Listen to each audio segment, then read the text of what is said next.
morning. So I'll be hosting today's session and relying a little bit on Winston to keep me right. It's the first time I've hosted such a multilingual audience with the interpreters and the panelists as well.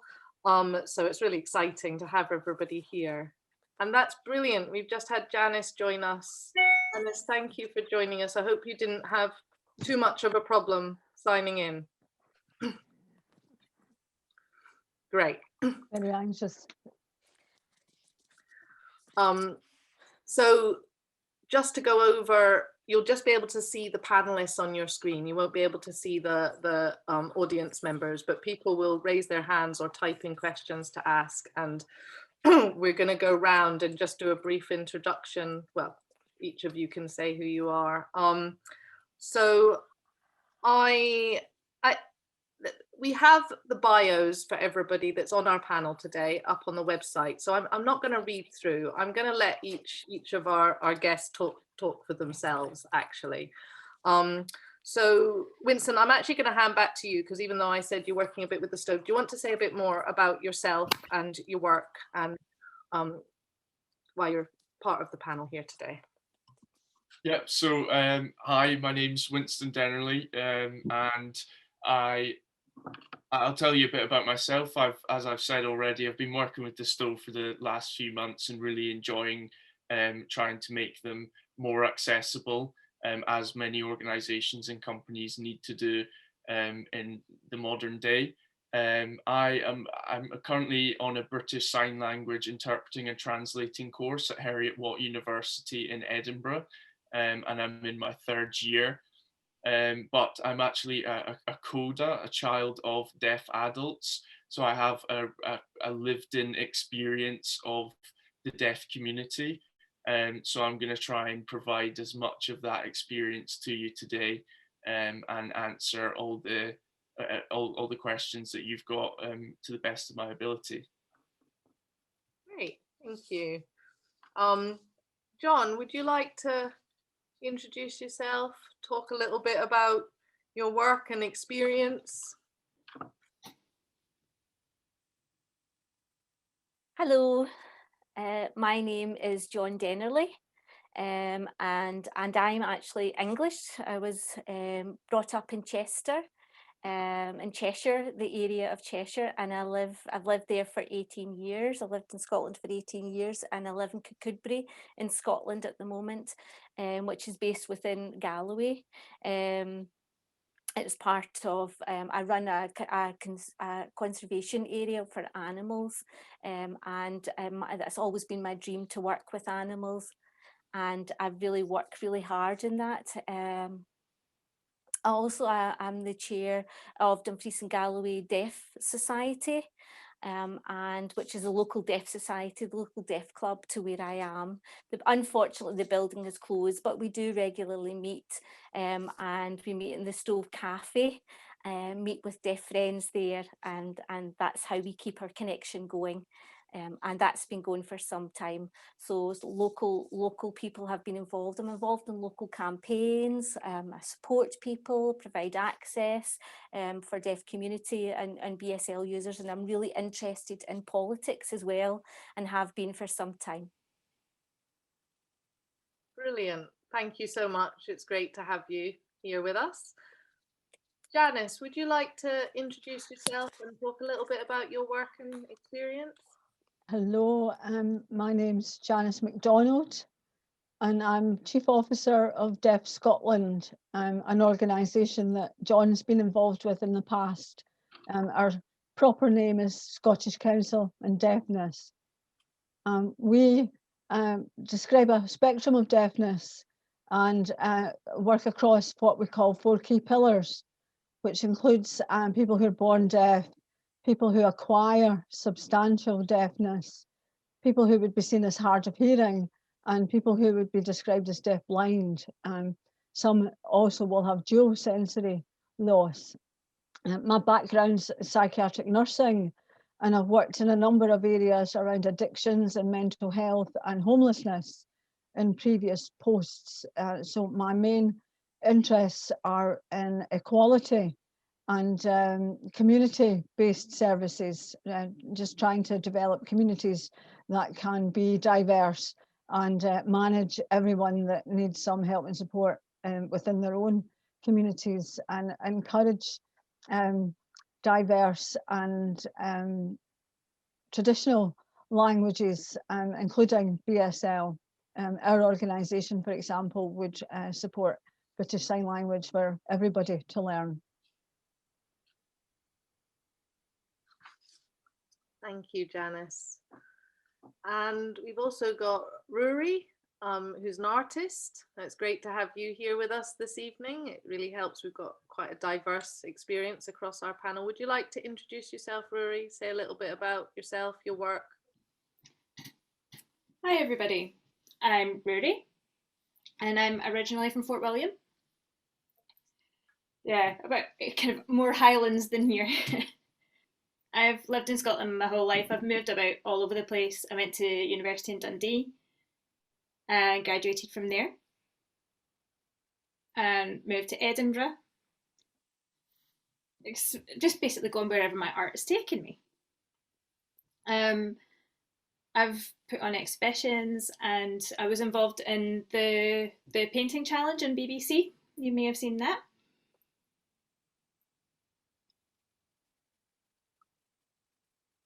So just now I'm looking at how to progress that in like cultural settings and how to bring art into different areas around Scotland. I've been involved in filming and editing, putting deaf people translations onto films, and also a freelance artist as well on top of all of that.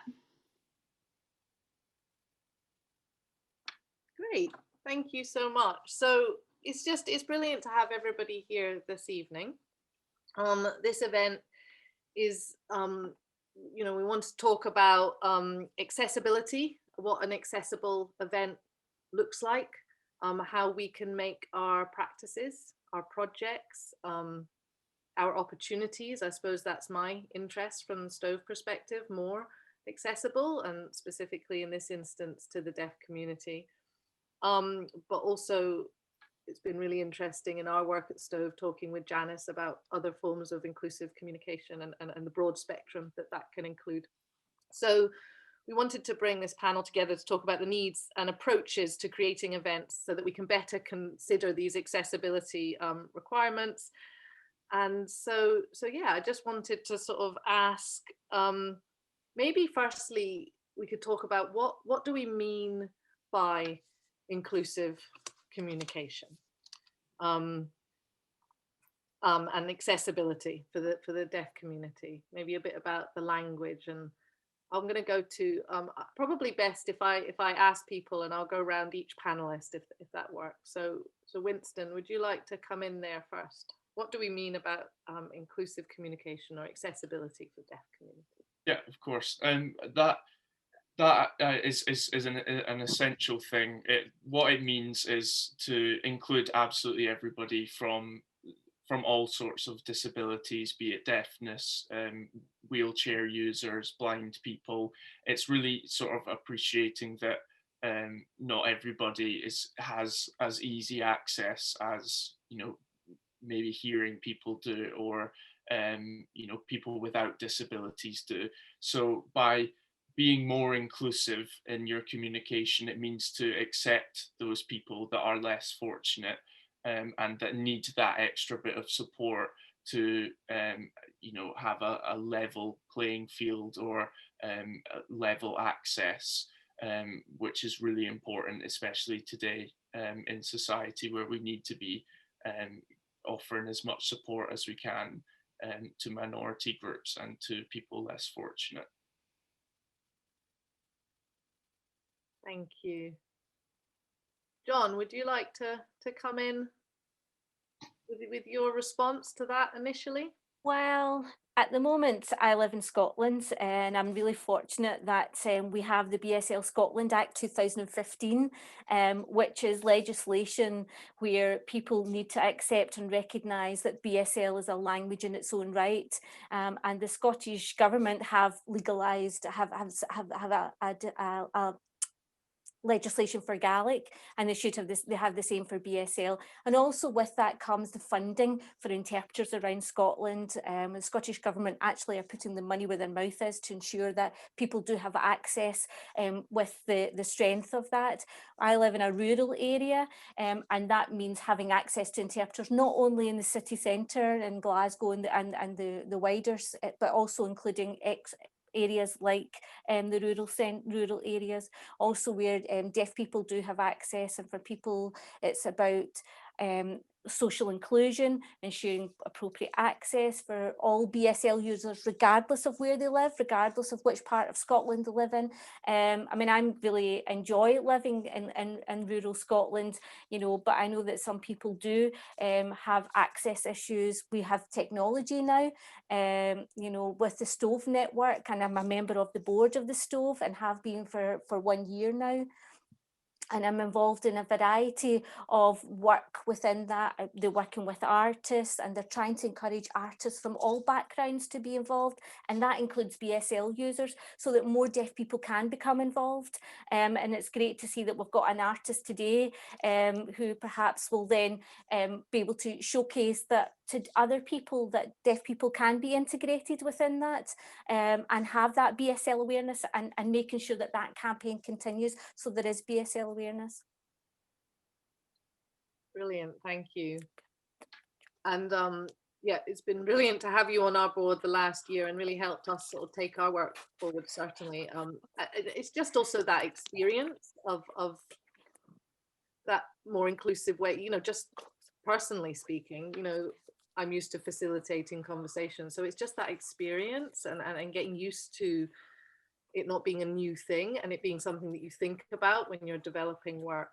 That's really important. So Ruaridh, can I go to you and ask the same question? What does inclusive communication and accessibility for the deaf community, what's your response to that? What does that mean to you? Yeah, I think it is something that's really important. And people do need to be aware of the accessibility and inclusion that there are BSL users out there. But this is, we've got BSL Act, yes, but this is still a work in progress. And as we move through over time, you know, I'll give you an example. Through the coronavirus, you see the interpreters on screen, and people are seeing this and going, oh, I've not seen this before, what is this? And they're becoming aware that sign language is a language in its own right, and this is something that we need. And then of course Scotland has this, but Westminster did not. They've been lagging behind in that. They've not seen the importance of it. So now we are saying this as a language, we need to have that recognised throughout the UK. And what John was saying as well, for me, I mean, I grew up in Fort William, but there was no access there. You know, would people pay to have an interpreter drive all that way? So that is a challenge to get interpreters to come these distances. And through lockdown as well, people working from home, that could be great. You know, you're staying at home, but then that's got its own challenges. If you're in an area that doesn't have particularly strong internet signals, there are parts of Scotland that are behind with this. And with young deaf people in these kind of centres as well, they may have these connections that other areas don't have, but we need to increase this, because the young people aren't necessarily in these areas. They go to the centres, they go to Glasgow, they go to Edinburgh, where the access is. So increasing this access will make it much better for people in the rural areas and increase the young people who are wanting to live in these places. Brilliant, thank you. And then that really, yeah, that sort of the rurality and the extra challenges that brings, you know, and hearing about that from different groups is really important, because we talk about that across the work that we do, certainly at the Stove. And we've talked about it in regards to other aspects of our work, but hearing about it from a deaf perspective is really important as well, I think. Janis, would you like to come in? I found it really interesting talking to you about your the sort of spectrum of inclusive communication that through your experience, but just respond to that question however comes to you. I wouldn't want to repeat what other speakers have already said, but from my perspective, we've been writing quite a lot about inclusive communication and that notion of communication poverty. I think taking a human rights approach, it's communication that kind of makes us human. And in my mind, if you don't have access to that communication, it's a form of sensory deprivation, and it's a form of torture, and in many ways. So that's quite an extreme lens to put on things. But I do think that we have to understand that some people have language barriers, other people need access within their language, whether that be English or even within BSL, some people would need help and support to understand that fully. So we have to recognise that it means slightly different things for different people. And if we take a person-centred, rights-based approach, then we can generally find a solution that works. And the other thing that we have to understand is communication barriers are only there when people are trying to communicate. If you were deaf, you wouldn't be a sign language user. If you were living alone in a desert island, you wouldn't have the need to communicate. So the issues around communication and language for me are about those interpersonal things. And for me, it's critical that we understand there are some people out there who need tactile BSL or other forms of tactile language. There are people who need machines to help them speak because, for example, I was faced with treatment for throat cancer a number of years ago, and at one point was threatened with the idea of having to have an operation and potentially losing my tongue. And at that point, it would have been quite difficult to communicate in the ways that I was used to. Now, I've learned BSL subsequently, but I wasn't equipped. And I believe if everybody was more language and communication oriented from their early years, then it would be much easier to communicate across languages and across barriers. One of the biggest growing deaf clubs in Scotland is the ethnic minority one, where we've got a huge number of people, multicultural, with a number of different parent tongue languages. So the number of sign languages in Scotland is actually quite vast. There's at least 15 that I'm aware of around that club, and that idea of how do we work across language barriers, that's where communication is really important, because actually people can make themselves understood without linguistics. You don't need to have language to be able to do that. You take Ruaridh's examples of art and music, even in music in forms of beat and movement, and that ideas of dance and other ways to communicate, whether it be mime or whatever. So our view is really quite open, and that understanding of diversity means that we also have to understand much more of mind. I think less how people communicate, and if it's to sign language users, or if it's a sign language user to a hearing person, or if it's a sign language user to a deaf blind person, the communication solutions would be different. So the other thing that's around is there are more digital and technical solutions coming on the market. Some of them are better than others, but as people understand the barriers better, the solutions are getting better. And I think the willingness to communicate to prevent social isolation and understand some of the learning from COVID, then we'll see new things going forward. Thank you. Yeah, if I can just touch on a few things that that Janis said there. I think it was really interesting how she spoke about sensory deprivation. I think it's a brilliant way to put it, because if you look, for example, last year when the pandemic broke out, Scotland with their BSL Act had a British Sign Language interpreter behind Nicola Sturgeon every day for her briefings, and that was obviously really important because that was an essential message to get out to the deaf community. When you compare that to England, they didn't have any interpreter for Boris Johnson's briefings, and again, it was an essential message to get out to the deaf community, and they just did not have access to that. The only way that they had access was by interpreters going onto social media and interpreting the message themselves and trying to spread it as quick as they could through social media. But not everybody in the deaf community is fortunate enough to have access to technology, to have access to social media. So, you know, you see how the deaf community was really left behind there. In terms of accessibility, and what damage that could have potentially done to them, because, you know, we were in a pandemic where lives were at risk, but they were left behind.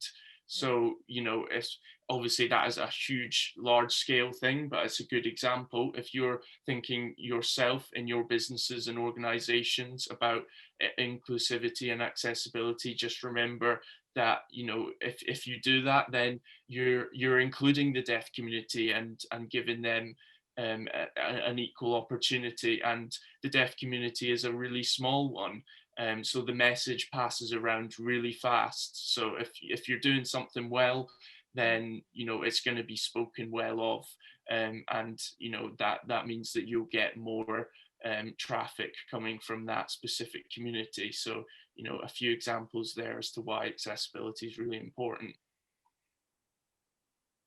Brilliant. And I was just thinking, Winston, as people were talking, like, feel free to also just keep sort of bringing, you know, because it's great to have your experience of the work that we've been doing together, and just, you know, helping co-host the conversation as well. Because I'm very fresh. And I'm just really enjoying listening to everybody talk. And I think I also wanted to say that I have some things just to sort of help lead and sort of talk with the panelists. But everybody who's here, please do, you know, either use the Q&A, or I think, you know, you could use the chat as well. Katie's keeping an eye on these things. So if the conversation just starts flowing in a direction that, you know, you want to ask a question, please do that. I'm going to wait a few seconds to see if something pops up before I ask my next one.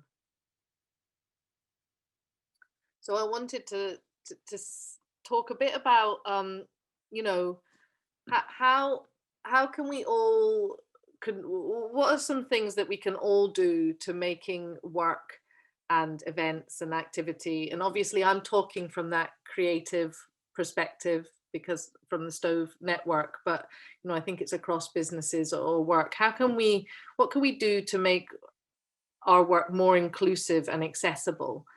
Even in, I suppose I'm thinking here that sometimes people might think they haven't considered, for example, at the beginning of a project, funding, or they haven't got the accessibility support needs in that we should have.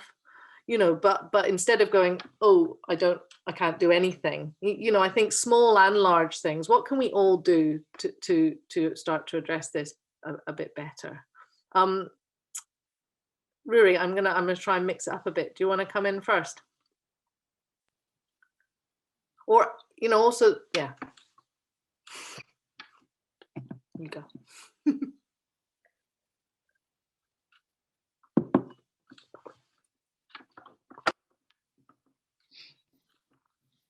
Could you possibly repeat the question? I was reading the chat and I missed the question. I was saying, what are some things that we could all do to make work and activity events more accessible? You know, not just in the big ways, but also in the small ways when people feel like, oh, you know, I haven't made sure I've got the support budget I need, or I haven't, you know, what can we all do? Little and large steps. Okay, right. I think one of the things that is really important for accessibility deaf and hearing, one of the examples you'll see with Where's the Interpreter campaign before,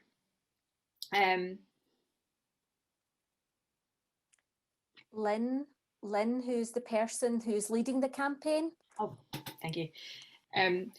She's been very successful throughout that time, asking for people to create funding, a funding pot to take this to court, to take this higher.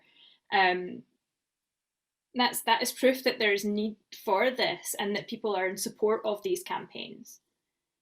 So you see online the government announcements, and then underneath there you'll see that a BSL there's lots of space for a BSL interpreter to be there, but they're not. And this is one of the things that has been brought up time and again, but the support is clearly there for it.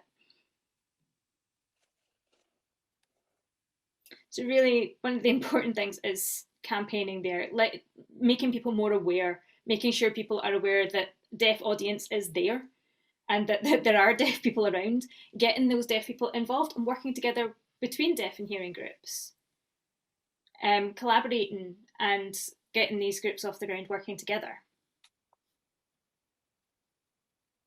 Brilliant, thank you. And I was going to say, instead of me sort of picking people as we go around, if you suddenly want to say something like Winston did, John, Janis, just, you know, I can go to you next, you know, so that I don't feel like I'm orchestrating too much. So John, do you want to come into that question?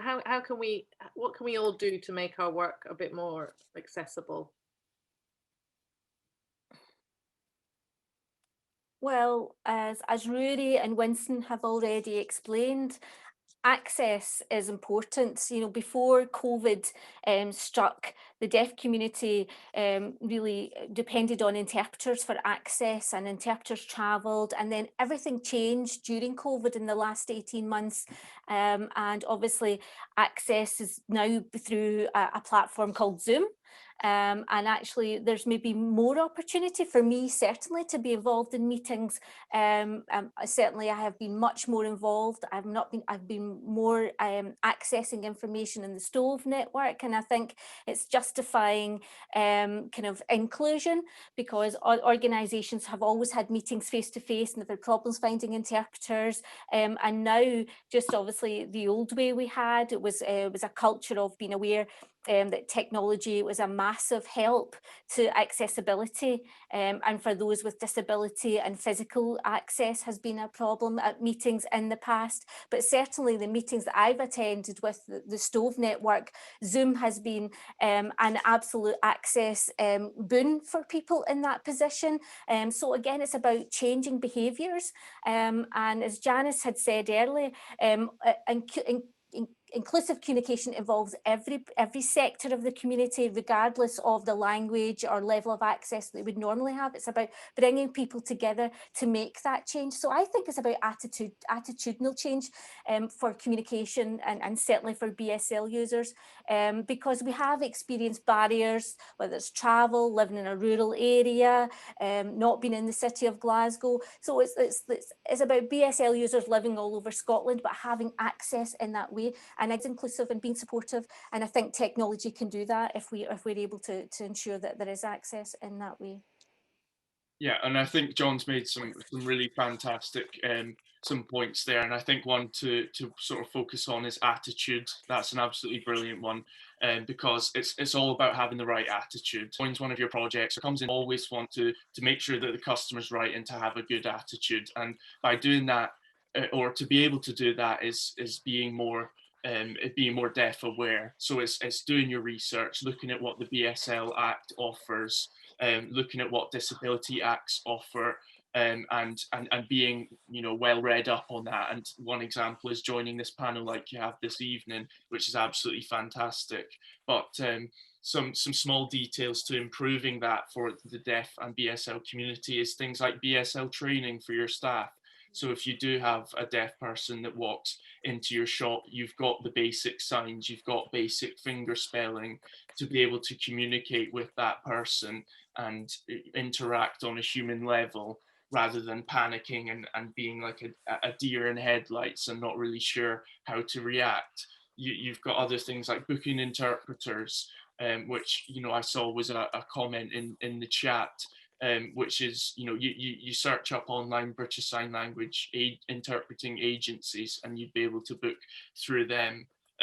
Good lip speaking is a good example, because you might not know British Sign Language, but it's really important to speak clearly, speak well, speak slowly, speak in pure English, to make the deaf person's life just that little bit easier. And then lastly, you've got technology such as Interpreter Now, which allows you to have an interpreter in the building within 5 or 10 minutes, by doing it on an iPad or a phone or a laptop.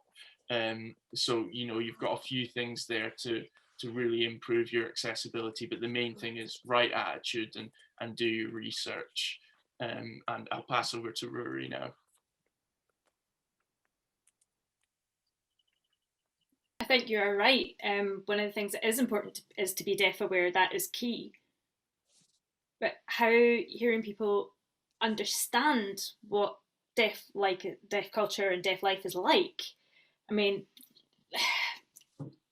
we adapt to things growing up. We have our different ways of doing things. We do adapt. We can, you know, carry on and make these. We can make ourselves understood. But with increased deaf awareness, that definitely becomes much easier to do. If you have ways, even just being ready to show somebody where something is with a gesture, have pen and paper handy. Those little, somewhat obvious things, if you're doing it every day. With COVID at the moment, masks is a huge issue, because people who are lip readers can't access spoken English with a mask on.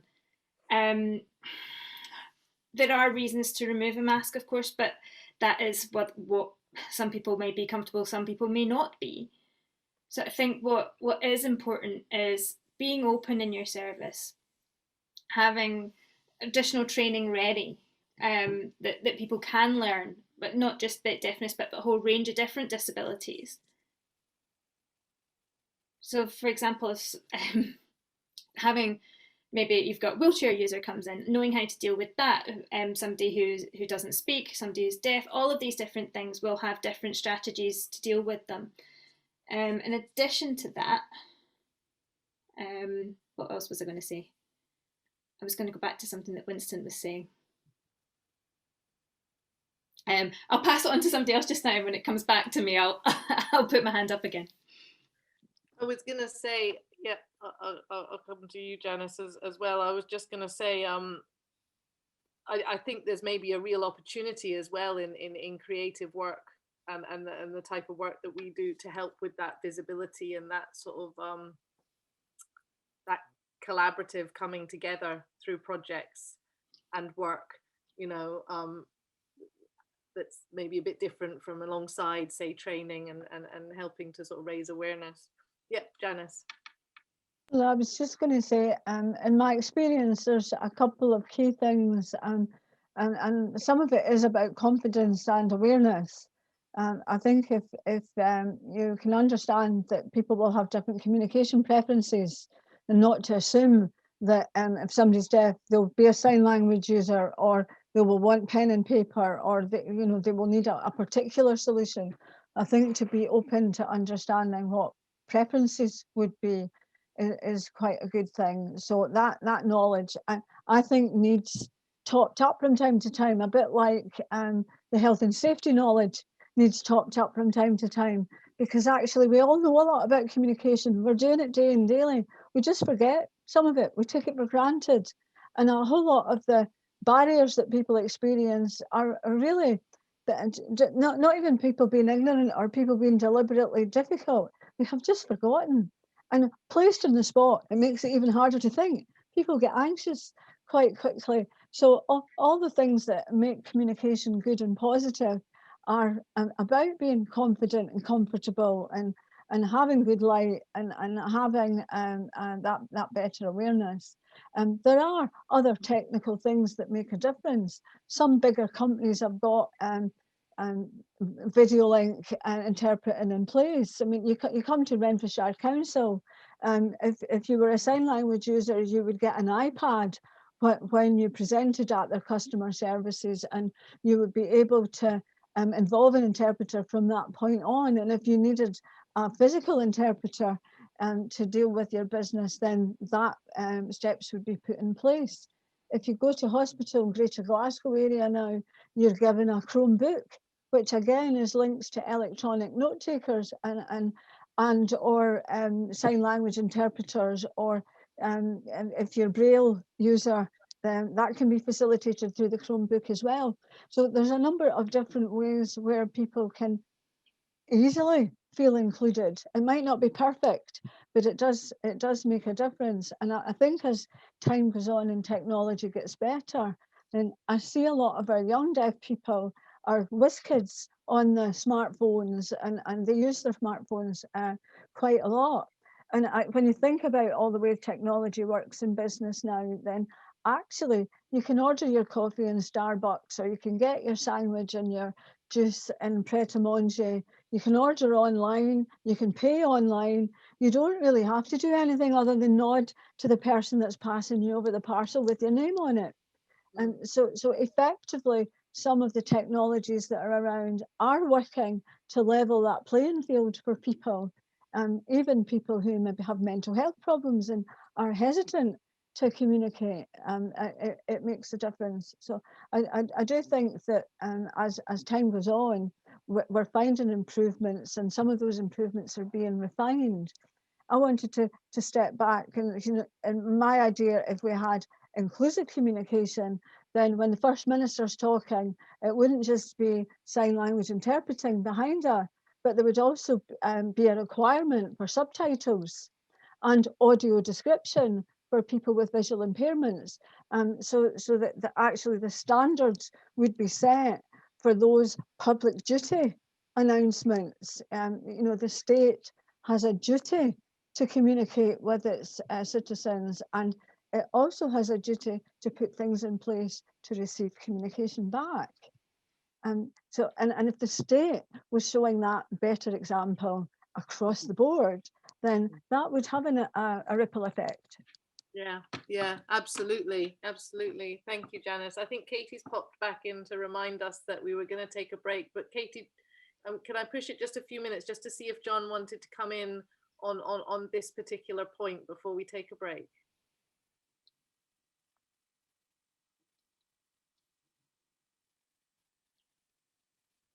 Sorry, could you just repeat? Are we going for a break now? What's the position now?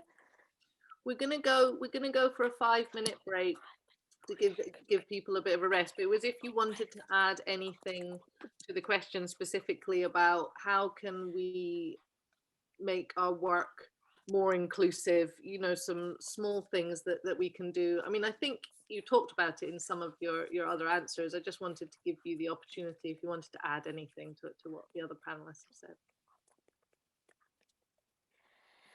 I think it's important to have access to communication, and it's included regardless of the type of communication, and that's embedded in policy. It's already automatically embedded in policy. As Ruaridh has said, previously, it's about adapting. Deaf people have always adapted to hearing people's communication, and it's not an automatic thing that interpreters are provided. We're now in the 21st century, and public bodies do have a duty to provide access to communication to the communities to ensure that people have choice.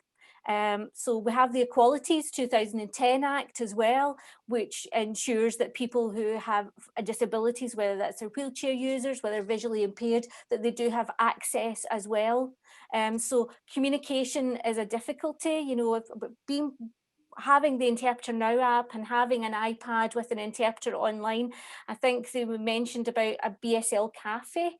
We're having the space where people can actually come together and do that, where deaf people are actively involved. Ruaridh is an artist, you're looking for studio space and perhaps teaching space and being integrated regardless of what you have to the skills that you have, so that people are encouraged to be part of disabled people are encouraged to be part of the community in different areas. So again, it's about ensuring diversity is met, the needs of people who are diverse is met, and it's accepting that when you meet someone for the first time in society, it's not about panicking. It's actually about calling upon that wider awareness, the awareness of the BSL Scotland Act, of providing interpreters, ensuring that more deaf people are involved, more BSL users involved, that actually deaf people do have a right to that access within society, and that, you know, that they have a powerful influence through Facebook and Twitter and all these other social media platforms, that, you know, that hearing people don't judge you because of that. But we've got technology now. We do have assistive, you know, technology. And I think it's great we've got chat as well on these platforms, so messages can be passed in that way. And it's about deaf people then having the confidence with the technology to access information, whether it's BSL subtitles on the TV, all those things, so that people do have an enhanced quality of life as citizens within society, based on the legislation that's in place, that people do feel that, you know, they are involved, whether that's third sector organisations, that they can refer to this legislation to avoid discrimination and barriers for the deaf community and people with disabilities. There's a question asking, hi Ruaridh. There's a question for the panelists asking, how important is it that an interpreter has an accent and way of talking that best reflects the individual working with the interpreter? And sorry if that's a silly question, and we've said there are no silly questions. So just come in as you feel you want to. Yeah, I'll come in. Or I can let Ruaridh go, sorry. Go on, Ruaridh.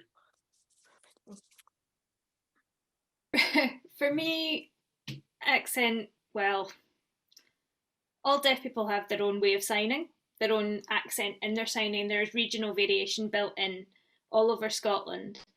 For example, so St Vincent's sign variation is different in the rest of Glasgow. There's different variations that you'll see within the signs and within how people communicate, but they'll find you can identify where someone's from based on that.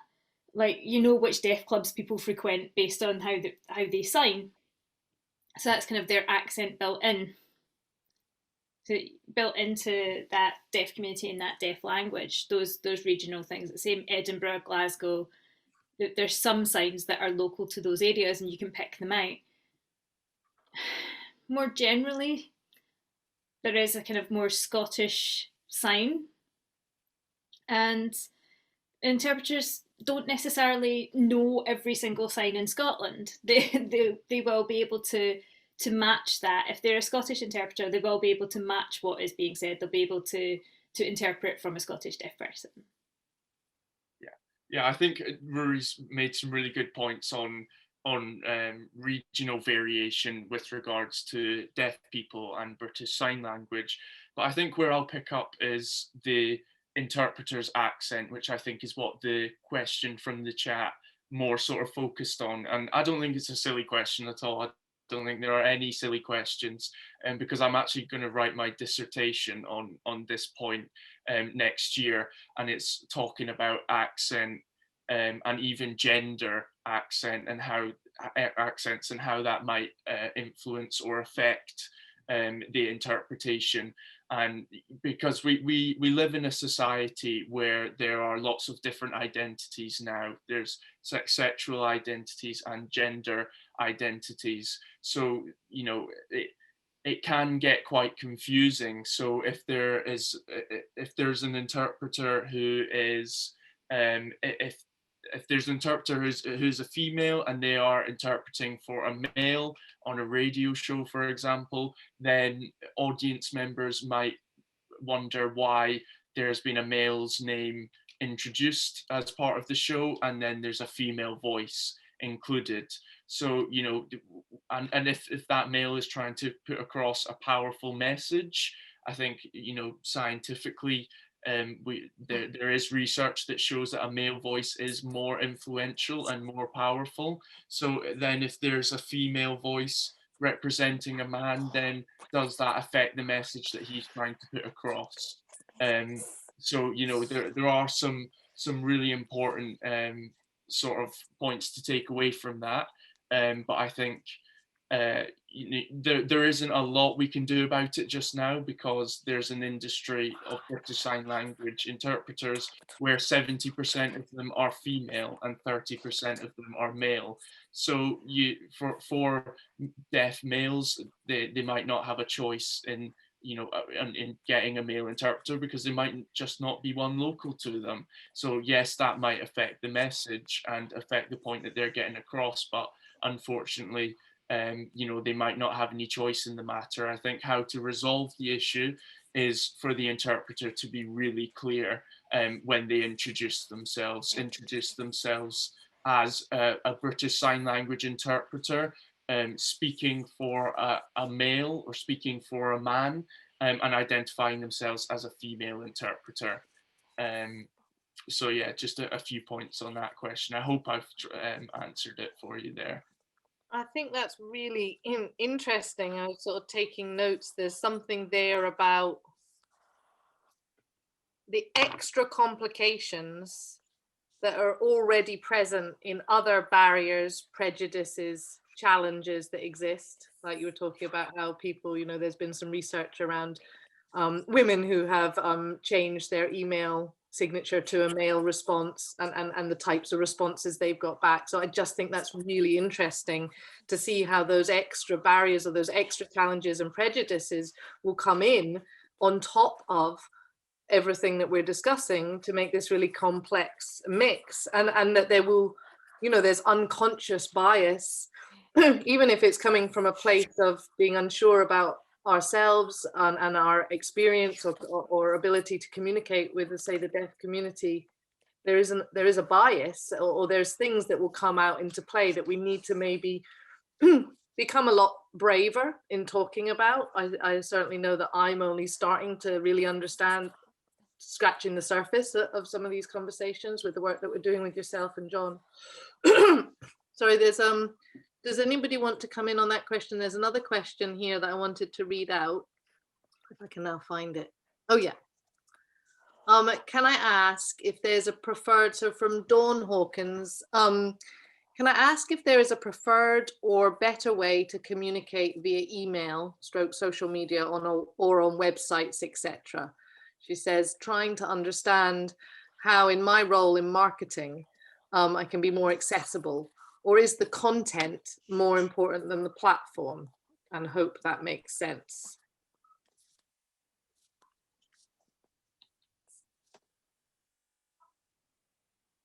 Janis, is there a hand up? Janis, yeah. If I could kick off with that one, I'm sure other people will come in. I would say it's less about the platform and more about understanding your end target group. If you want to reach sign language users, for example, then you do need to do your communications in the right language, which would suggest potentially a film clip rather than an email or a text format.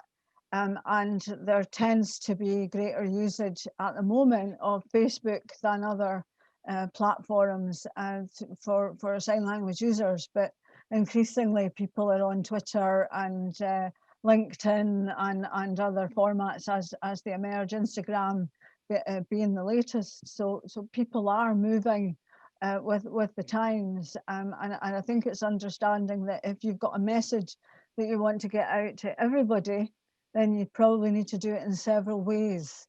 But you know, it's the that idea of doing it in sign language, doing it with voiceover and subtitles so that other people can access the information, doing it maybe in a paper format with symbols or graphic illustrations, doing an animation, maybe an additional way to do it, so that different people out there will access the information from different formats. So it's very much understanding what you're trying to communicate and why, and considering, you know, one size does not fit all.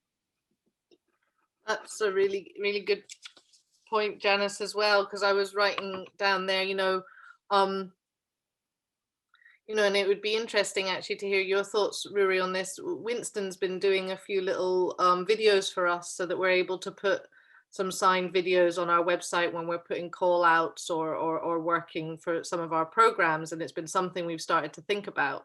And at the Stove, we try to create opportunities and sort of small commissions for people. And you know, I'm thinking this is something we could try to do a lot, you know, across our work. It creates more sort of freelance, if you like, pockets of work, maybe, if that's an okay way of doing that, you know, approaching that sort of accessibility.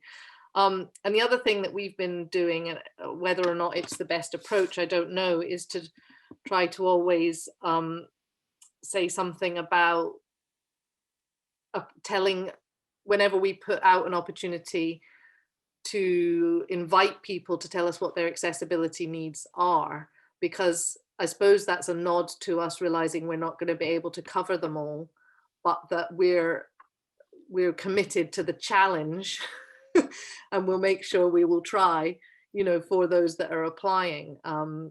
That's just been our initial approach. Did any of the panelists want to add anything additional to I can't remember what question we were on about platforms. John, yeah. Yeah, just to kind of go over what Winston said about male and female interpreters. You know, deaf people have the right to choose a specific interpreter. You know, obviously based on a medical situation, you might want to have a male interpreter if you're going to hospital. So they have a right to choose, and again, the organisation should absolutely do that. But for me, unfortunately, you know, I'm a politician, and you know, obviously I'm interested in TV and radio broadcasts and keeping access. And obviously, if I was then to be interviewed and it's a female voice, then obviously I need to think about how I'm represented. As Winston said, there's been some research into that and how that represents me as a male politician, speaking through a female filter, if you like.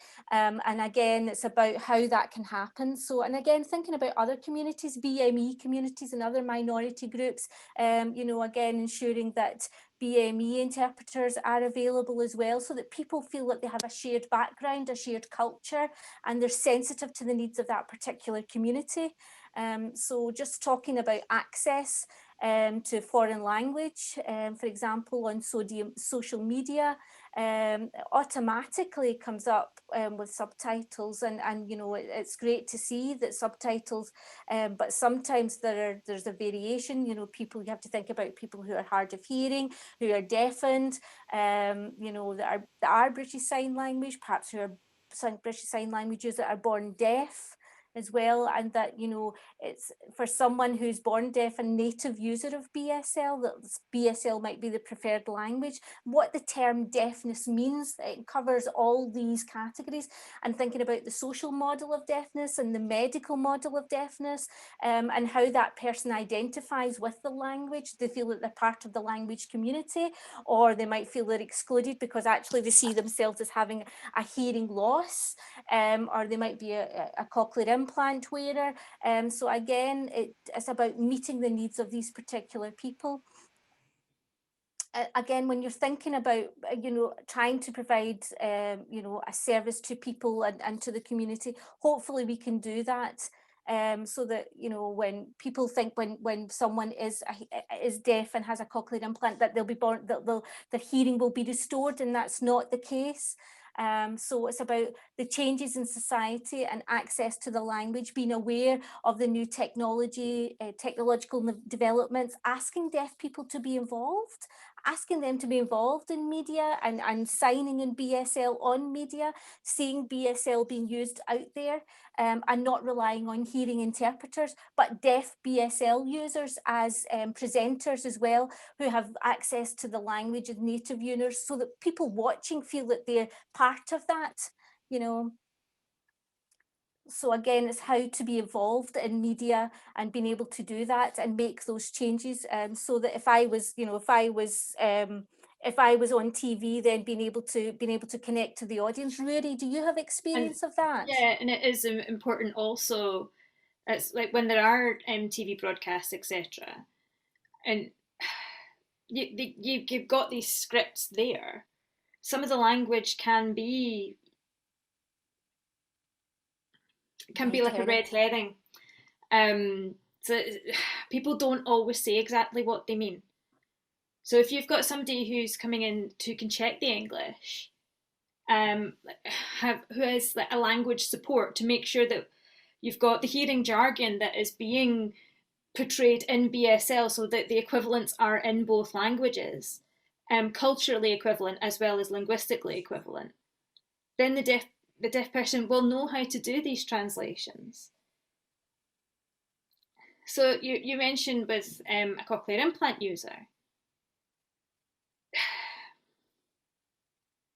you getting advice from these different communities.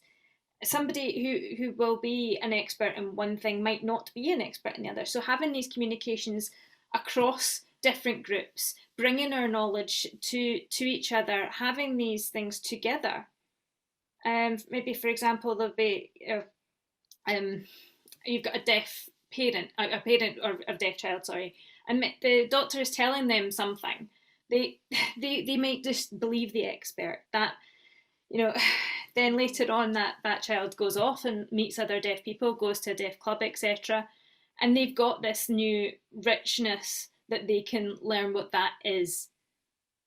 They see the communication that they can have this, and then they can then pass that on to other people. And in many ways, hearing people don't know until they're in deaf culture. If they're around and in the deaf community, then they can pick up best ways of communicating together, and the best ways of making things accessible between deaf and hearing people together, and working together on these things a bit more. Janis, yeah, thanks, Ruaridh. That's really, really interesting. I think there's different lenses around to look at things, but if you take a sort of rights-based, evidence-led approach, then what we do have is enough data to know that bilingualism is good for you. Now, whether that be 2 different sign languages, or sign and English, or sign and another language, those things are more personal choices then. But unless we're taught both from early on, then it's there's not necessarily going to be the same parity. Our view would be that everyone should be taught sign as well as English or Gaelic or whatever the family choice might be, because it would help with a whole lot of things, including conversations in a noisy environment on a daily basis. But it would help to be building bridges between the communities. And effectively, if we all learn a bit of sign, then it makes that communication much more accessible across the board. The British Sign Language Act is a language act primarily, and it's about enabling that development. In my mind, that universality is a core ambition of human rights approach, and that understanding that our deaf children generally leave school with an average reading age of between 7 and 9. It's got very little to do with their capability, but much more to do with how well or not they've been taught. And yes, some children do much better than that, but a lot of children don't. And what we can see from those figures is that the hard of hearing children are not doing as well as those who come from homes where sign language is more integrated into the family. So there's clearly stuff about the 0 to 3 very early years that's really critical that we try to get right and get better. And that's why we would promote that notion of baby sign and family sign, and moving through sign language quite quickly, so that by the time children get to school, they're better equipped and multilingual. Mm. Yeah, that's a really good point. We've got another a technical question from the audience about live stream platforms. Which live stream platforms allow for dual cart captions? For example, both English and Spanish. I'm not sure if the panelists have that sort of tech expertise, but I'm just reading them out.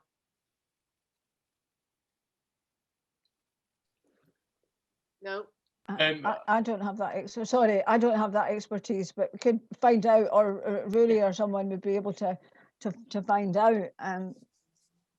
Yeah, I can try and contribute there. I'm not too sure about dual captioning functionalities, but I know that Zoom has a caption function. So if you want a live caption, then there is a function on Zoom where it allows you to do that. As I think you need to set it up before you host the meeting. So if you're going to do a live stream, then you might be able to find it in the settings there, and then have captions that are live as people are speaking. It just takes the English voice and does predictive text and puts captions out there. Thanks, Winston. Sam's saying thank you, and that they've been on the hunt, but thought Vimeo was the only one they found. They said they used Zoom plus Cart. So I suppose it's just about sharing information around as much as possible, isn't it? And there's another question there saying you talk about teaching sign. Sorry, I've got lots of questions. Ruaridh just wanted to come in here. Yep, Ruaridh. So for the question regarding dual languages, it'd be good. We used one back in October.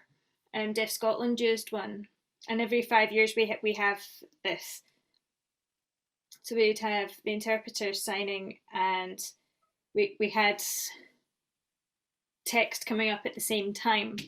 So you had the option to access it through the live captioning text, and there was other language options there, so you had the choice of which one you wanted to do. So I think that was possible through Zoom.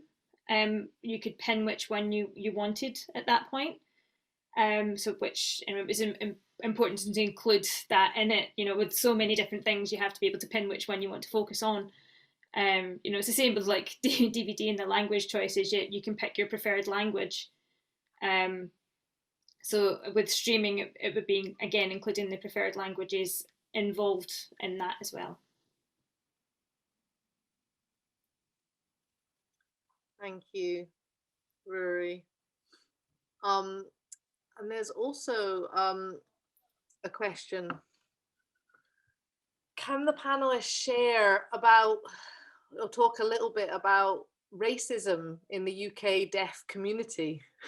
Talking about the complexities. It's a very it's a big question. Does anybody want to come in and answer that?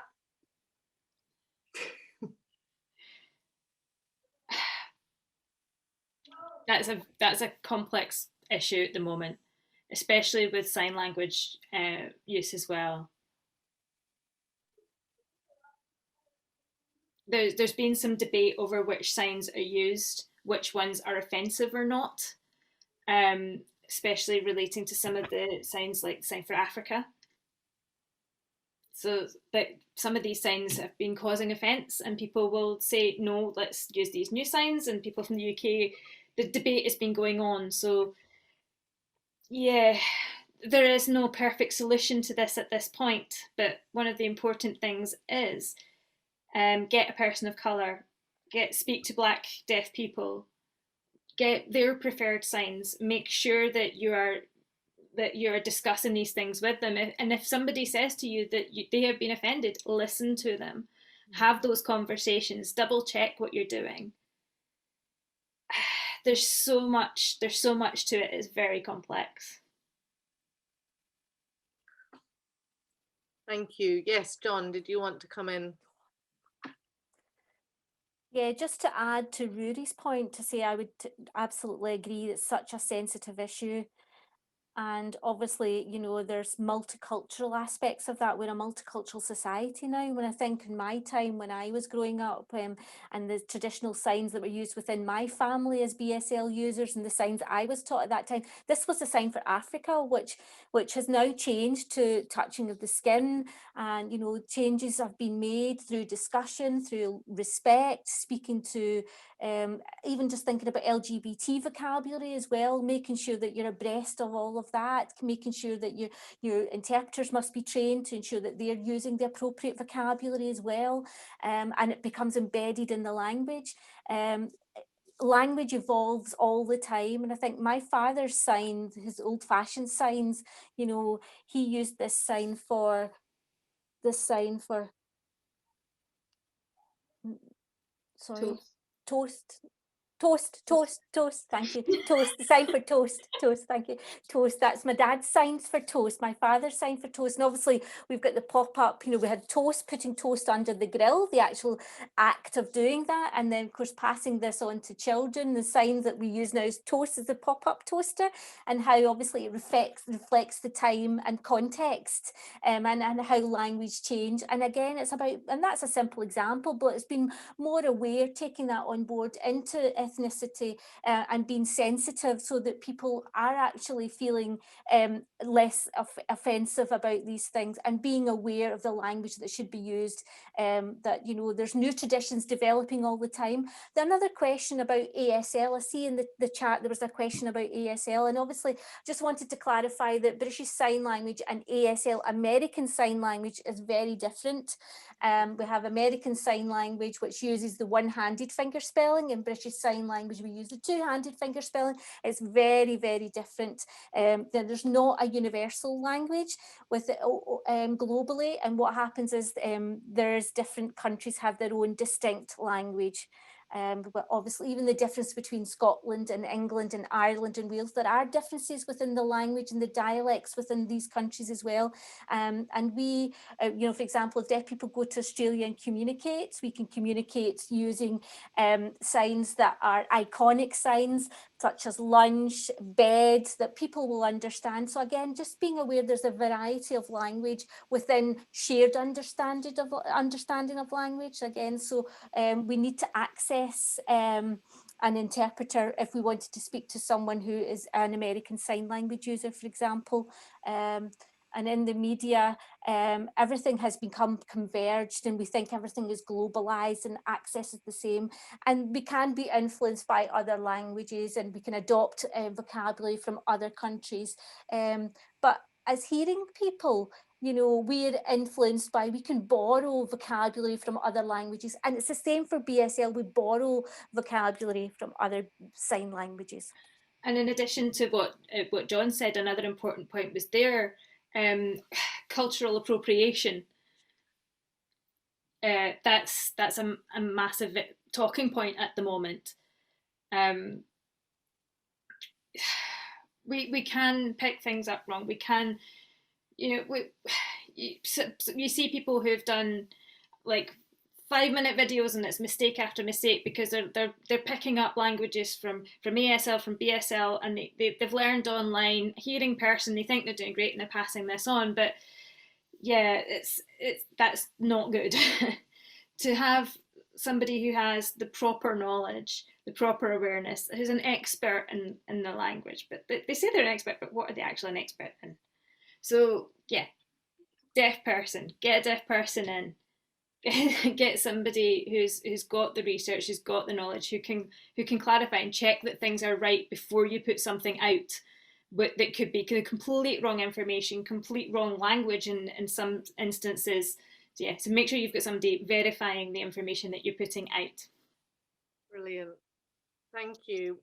We've got about 5 minutes left. It's just such depth of sort of conversation. There's another very large question in the chat that we're not going to be able to do justice in a few minutes, but I'm going to ask, and then and let the panelists respond, from Leo Marsh, and then I'm going to see if there's any final comments and round off, if that's okay. So Leo's asking if anybody would like to come in and talk a little bit about the LGBT issues, you know, in the deaf community, and use of pronouns, and for example, in sign language.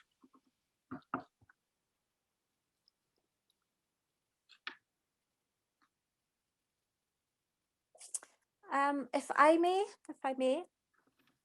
So LGBT communities have their own vocabulary distinct to that particular domain. And again, as I mentioned earlier, it's about being respectful, sharing from each other, learning from each other.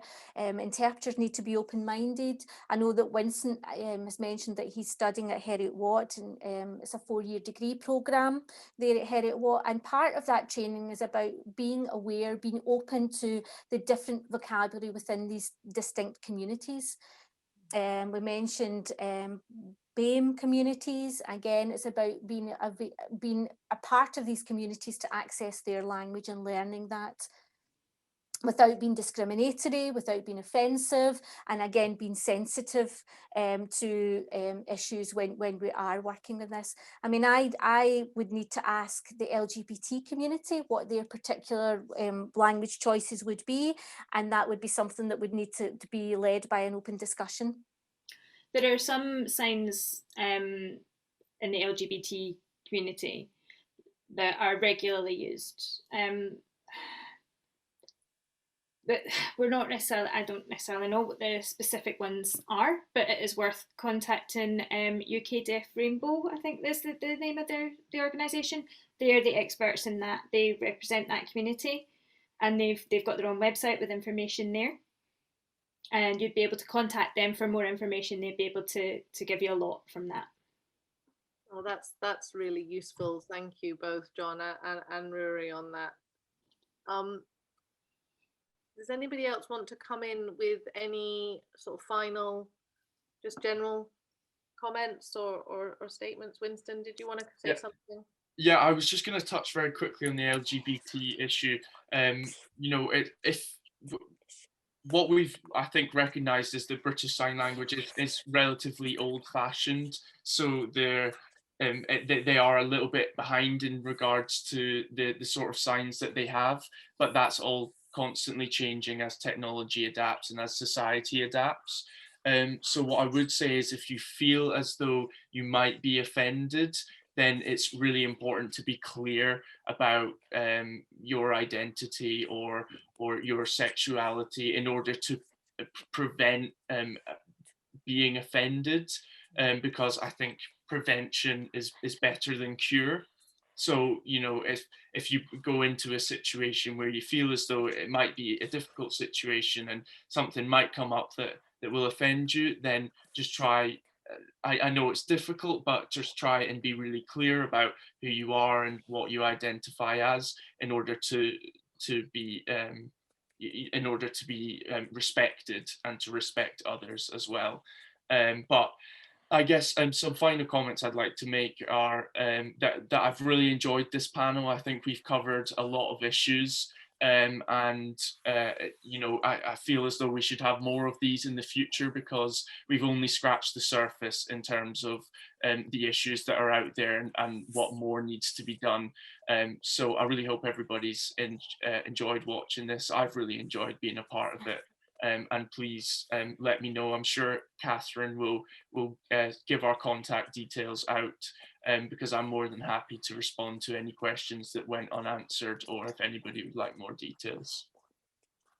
Thank you, Winston. That's a really good sort of rounding statement. And I just want to echo that before I hand back to Katie, just to tie us off. But thank you so much to our panelists, Janis, Ruaridh, John, and Winston, and also to our interpreters, Jackie and Katie. You've been working hard. But to echo that, Winston, I've really enjoyed it, and I mean, we've just there's so many things we could do. Just having something like this regularly. Actually, that's our next.